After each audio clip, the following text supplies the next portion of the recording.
Magandang araw mga Pythoners and mga Pythonistas, and ito yung unang araw ng 2021 at sana ay maging maganda ang taon na ito para sa atin, hindi katulad nung nakaraang taon, no? So Happy New Year sa inyong lahat.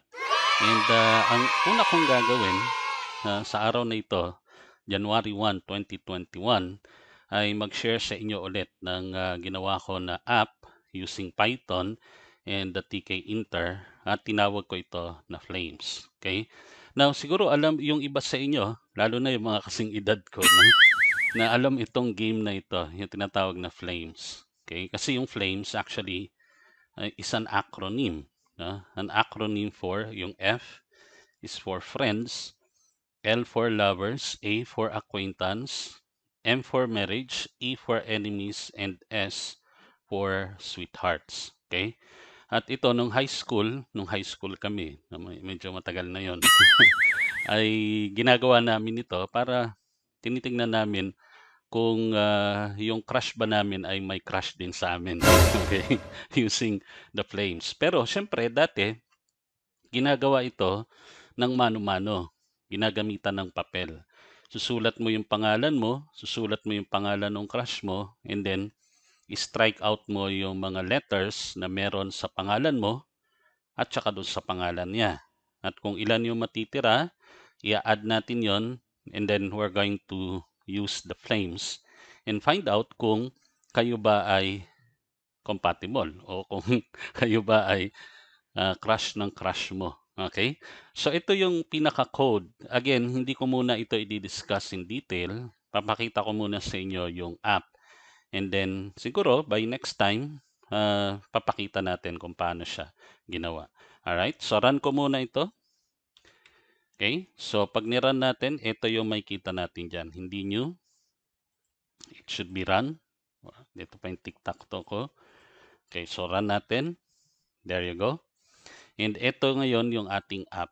And dito sa app natin, makikita nyo may dalawang pangalan, name 1 at saka name 2.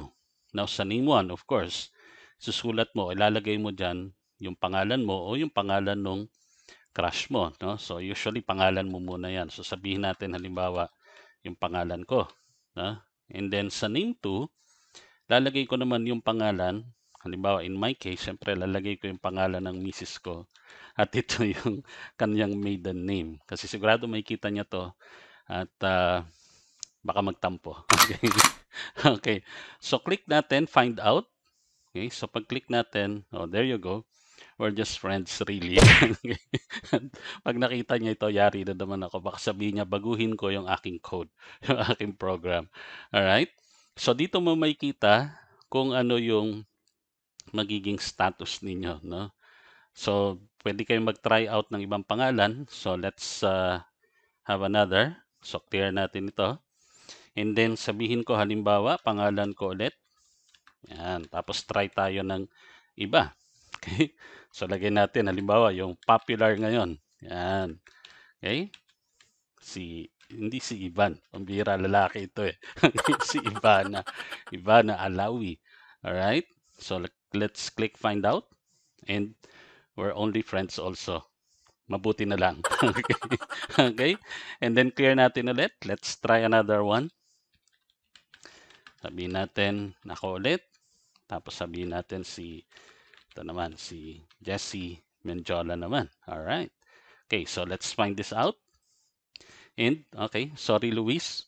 Ganun talaga ang buhay. Okay. At mamaya, sorry din ako. Okay. So, yan yung Flames, no? And it's a fun app na pwede nyong paglaruan with your friends, and baka may ma-develop dito, no, kapag ginawa nyo ito. And pwede natin try yung iba. Halimbawa, si Daniel Padilla. Okay. Alright. Daniel, kung matatype ko ng maayos. Alright. At saka si, I don't know if tama yung aking spelling. Yan. Okay. So let's find this out. Alright. Mukhang may bago tayong scoop na sila lang pala ay acquaintance. Okay. So ayan yung ating app. Pwede nyo actually itong i-download at magamit niyo. Click nyo lang yung or punta lang kayo doon sa may comment section and makita nyo yung link kung paano nyo to mada-download. Kasi gumawa na rin ako dito ng exe file. So if I click this, hindi ito dapat. Okay. There you go. Ito yon, yung exe file natin. And pwede nyo itong i-download at syempre magamit ninyo with your friends. Alright? And there you go. So Happy New Year sa inyong lahat. Sana ma-enjoy nyo ito and I'll see you on the next video. Thank you for watching.